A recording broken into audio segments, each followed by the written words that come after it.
Delight IAS पर आप सभी का एक बार फिर से बहुत-बहुत स्वागत है। तो जिस चीज़ को नहीं होना चाहिए था, वही चीज़ अब हो चुकी है। यूपीएससी का प्रीलिम्स एग्ज़ामिनेशन 2026 को लेकर जो फॉर्म आने वाला था, उस फॉर्म को अब टाल दिया गया है। 14 जनवरी को ये फॉर्म आने वाले था। मैं आप लोगों को कई बार इस फॉर्म के बारे में बता चुका हूँ कि 14 जनवरी वो दिन है जब यूपीएससी का फॉर्म आने वाला है और उस दिन से आप इस चीज़ को लेकर अप्लाई कर सकते हैं। बहुत सालों से आप लोगों के मन में इस दिन का इंतजार रहता है, लेकिन यूपीएससी ने अब इस तारीख को टाल दिया है। एक बड़ा सवाल ये खड़ा होता है कि ऐसा क्या हो गया कि एकदम से तारीख टल गई। और दूसरी एक और चीज यहाँ पे उसकी संभावना भी जो है, बहुत सारे स्टूडेंट के मन में ये सवाल आ रहा है कि क्या सर एग्जामिनेशन की डेट भी पोस्टपोन होगी, क्या प्रीलिम्स का एग्जाम जिस दिन होने वाला है 24 मई को, क्या उस दिन एग्जाम नहीं होगा। इन सब चीजों को लेकर हम लोग थोड़ा अच्छे से बात करने वाले हैं। सबसे पहली चीज तो मैं आप लोगों को एक बात बता दूं, ये नोटिफिकेशन आप यूपीएससी की तरफ से पढ़िए। इसके अंदर क्या कहा गया है, इसको थोड़ा सा हमें अच्छे से देखने की जरूरत है। The notification of the Civil Services Examination 2026 and the Indian Forest Service Examination 2026 scheduled to be notified on 14th of January 2026 has now been postponed due to administrative reasons, and the same will be notified in due course. सबसे important चीज ये है कि 14 जनवरी को UPSC का notification आने वाला था, उसको टाल दिया है। और क्या कारण कहा गया है कि प्रशासनिक कारणों के चलते, है ना, ये सबसे बड़ी चीज है कि प्रशासनिक कारणों के चलते जो है इस नोटिफिकेशन को टाल दिया गया है। अब पहली बात तो ये है कि भाई प्रशासनिक कारण का क्या मतलब है, प्रशासनिक कारण और क्यों ये बेस बन गया। सबसे बड़ी चीज तो ये है कि जब आपको पता है, आपने एक साल पहले कैलेंडर जारी कर दिया गया है, आपने बच्चों को बोल भी रखा है कि 14 तारीख तक फॉर्म आ जाएगा, लेकिन आपने उसको टाल दिया। और ये चीज कहीं ना कहीं पे यूपीएससी पर ही सवाल खड़ा करती है। इतना बड़ा संवैधानिक संस्थान जिसके ऊपर इतनी बड़ी जिम्मेदारी, और वो ये कह के निकल जाए कि प्रशासनिक कारणों के चलते जो है इस नोटिफिकेशन को की डेट को जो है वो टाल दिया गया है, ये अपने आप में एक बहुत बड़ा सवाल खड़ा करती है। सबसे पहली चीज तो ये। तो एक सवाल ये कि अब 14 तारीख को जो है फॉर्म नहीं आया है ना, तो इसका मतलब अब फॉर्म कब आएगा। इसके बारे में यूपीएससी ने कहा है कि वो आपको कुछ समय में बता देगा कि फॉर्म कब आने वाला है। जैसे ही फॉर्म आएगा तो जो एप्लीकेशन फॉर्म का लिंक है वो एक्टिव हो जाएगा और आप अपने फॉर्म को अप्लाई कर सकते हैं, इसमें कोई दिक्कत नहीं।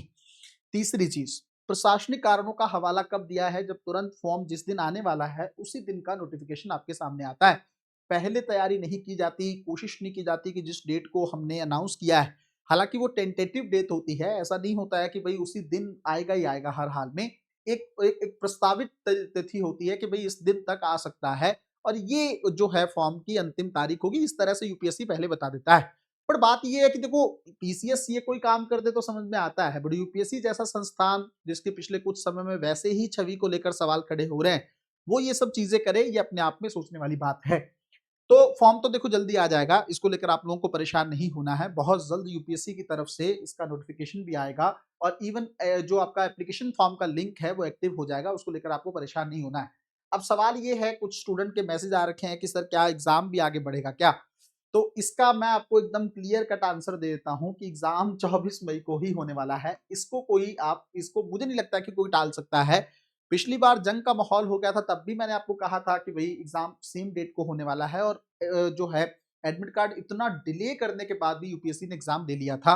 आपको याद होगा, मैं उस समय बार बार शॉर्ट बना के आपको अपडेट कर रहा था कि कब फॉर्म आने वाला है, यूपीएससी का प्लान क्या है। वो सारी चीजें आप लोगों ने देखी हैं, अगर आपको पिछले साल का नोटिफिकेशन एग्जामिनेशन का दौर का महीना जो है वो याद हो।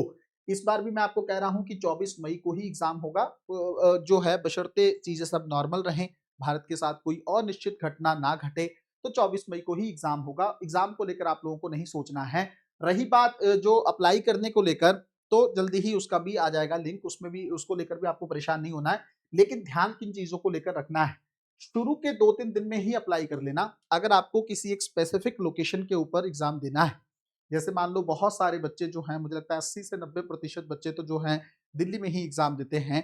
तो अगर आपको दिल्ली सेंटर के तौर पर चाहिए, आप चाहते हैं कि दिल्ली में ही आपका सेंटर आए, तो आप 2-3 दिन में फॉर्म को अप्लाई कर देना, क्योंकि दिल्ली 4-5 दिन 6 दिन में भर जाता है। आप कहेंगे सर पिछले साल तो थोड़ा टाइम लग गया था, क्योंकि लग गया था टाइम, इसलिए क्योंकि पिछले साल फॉर्म लेंदी था, बच्चे उसके लिए प्रिपेयर नहीं थे।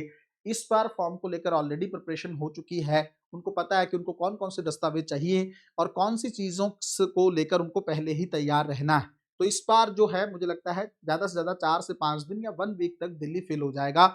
इससे फिर आपको दिक्कत हो सकती है, फिर आपको गुड़गाँव में जो है आप एग्ज़ाम दोगे या गाज़ियाबाद जो आस-पास के सेंटर्स हैं, वहाँ पे आपको ट्राई करना पड़ेगा। तो पहली चीज़ तो ये। दूसरी चीज़, इसका मतलब ये नहीं है कि जल्दबाजी में फॉर्म भरना है। अगर जल्दबाजी करोगे तो नुकसान फिर पूरी ज़िंदगी उठाना पड़ सकता है। जल्दबाजी नहीं करनी है, कौन-सा आपका ऑप्शनल है, बहुत सोच के उसको भरना है क्योंकि वो बाद में चेंज नहीं होगा। किस मीडियम में आपको एग्ज़ाम देना है, बहुत सोच के भरना है क्योंकि वो चेंज नहीं होगा। जो आपके क्वालिफ़िकेशंस को लेकर डिटेल है ना? जो ग्रेजुएशन है या जो भी आपको जो है सेकेंडरी एग्ज़ामिनेशन वगैरह की डिटेल्स जो हैं फिल करनी होती हैं, उसके अंदर भी किसी तरह की गलती आप लोगों को नहीं करनी है क्योंकि बाद में आपको ही दिक्कत का सामना करना पड़ेगा। चौथी चीज़, जो आपका जाति प्रमाण पत्र है, बिल्कुल सही वो बना होना चाहिए जिस तरह से यूपीएससी उसकी डिमांड करता है। दूसरा, आपको आय को लेकर चीज़ों को बहुत ज़्यादा नहीं छुपाना है ना? अगर आप नॉन क्रीमी लेयर से हैं तभी आप आरक्षण का बेनिफिट लीजिए, अगर आप नहीं हैं तो मुझे लगता है आपको जनरल से ही एग्ज़ाम देने की ज़रूरत है, ताकि आपको बाद में किसी समस्या का सामना ना करना पड़े, वरना जॉइनिंग भी आपसे छीनी जा सकती है। इस चीज़ को लेकर आप लोगों को ध्यान रखने की ज़रूरत है। तो फॉर्म को बहुत अच्छे से भरिएगा, फॉर्म को बहुत अच्छे से अप्लाई करिएगा, किसी चीज़ में कमी मत छोड़िएगा। प्रमाण पत्र को लेकर मैं ऑलरेडी कई बार वीडियोज़ बना चुका हूँ, कितने सालों का इनकम सर्टिफ़िकेट चाहिए, है ना? कौन-सी जो है किन-किन जातियों को कौन-सा सर्टिफ़िकेट चाहिए, सेंट्रल सर्टिफ़िकेट क्या होता है, स्टेट का सर्टिफ़िकेट क्या होता है, ये दोनों दस्तावेज़ कहाँ से बनते हैं, है ना? और क्या इश्यू जो हुआ जिसके चलते कई सारे ऑफ़िसर्स को अभी तक सर्विस नहीं मिली है, वो सारी चीज़ें भी हम लोग डिस्कस कर चुके हैं। तो ये चीज़ें मुझे लगता है अब आपको फिर भी अगर मान लीजिए किसी बच्चे के पास अभी तक भी दस्तावेज़ तैयार नहीं हैं, तो ये बात मान लो कि यूपीएससी ने एक हिसाब से आपको कुछ दिन का मौका दे दिया है। जल्दी ही फॉर्म आने वाला है, तो उससे पहले-पहले आप अपने सारे दस्तावेज़ों को तैयार कर लीजिए, वरना आपको फिर इस साल का फॉर्म छोड़ना पड़ेगा या फॉर्म में आपको दिक्कत का सामना करना पड़ सकता है। अब बात ये है कि क्या किसी बच्चे को परेशान होने की ज़रूरत है कि सर यूपीएससी प्रशासनिक कारणों का हवाला दे रहा है, तो कहीं कोई बड़ा खेल तो नहीं होने वाला, कोई दिक्कत तो नहीं होने वाली, कहीं ज़्यादा डिले तो नहीं हो जाएँगी चीज़ें, कहीं एग्ज़ाम तो नहीं खत्म हो जाएगा इस साल के लिए। बहुत सारे नेगेटिव थॉट्स आते हैं। जब कोई तैयारी कर रहा होता है या किसी ने बहुत सारे सपनों को संजो के रखा होता है 2026 को लेकर, तो उसके मन में ये सवाल आना जायज़ है कि क्या सर एग्ज़ाम को लेकर या टल तो नहीं सकती भर्तियाँ? तो ऐसा कुछ नहीं होगा।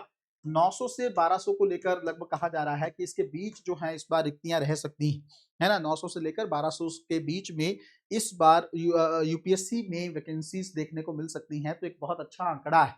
एक समय था जब 150-200 पदों के लिए भी नियुक्तियाँ होती थी और अब एक समय है जो 900 से लेकर 1200 तक की सीटों का प्रेडिक्शन मैं आप लोगों के सामने रख रहा हूँ।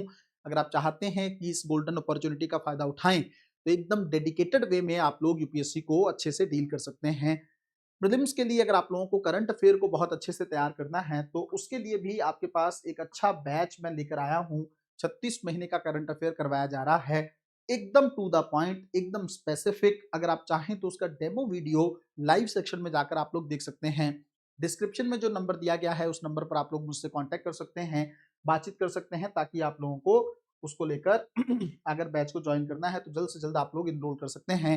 ये डिटेल आप लोगों के सामने है। ये इंग्लिश मीडियम के लिए है, हिंदी मीडियम के लिए जो है वो मैंने ऑलरेडी बैनर जो है टेलीग्राम चैनल पर भेज रखा है। तो आप लोग जल्द से जल्द उस बैच को जॉइन करके करंट अफेयर को लेकर अपना स्ट्रेस हमेशा के लिए दूर कर सकते हैं। अगर कोई बच्चा चाहता है कि मुझे पूरा स्टैटिक जो अंतिम प्रहार बैच में करवाया गया है, उसका क्लास मिल जाए, तो आप उसके बारे में भी इंक्वायरी कर सकते हैं। बेहतरीन तरीके से स्टैटिक पोर्शन को कवर किया गया है। अंतिम प्रहार बैच वो बैच है जो 2026 में आपके सिलेक्शन को हर हाल में सुनिश्चित कर देगा। किसी भी इंक्वायरी के लिए डिस्क्रिप्शन में दिए गए नंबर पर आप लोग कॉन्टैक्ट कर सकते हैं। मिलते हैं अगली वीडियो में, तब तक अपना ध्यान रखें, अपनी पढ़ाई को बहुत अच्छे तरीके से करते रहें। बहुत बहुत धन्यवाद।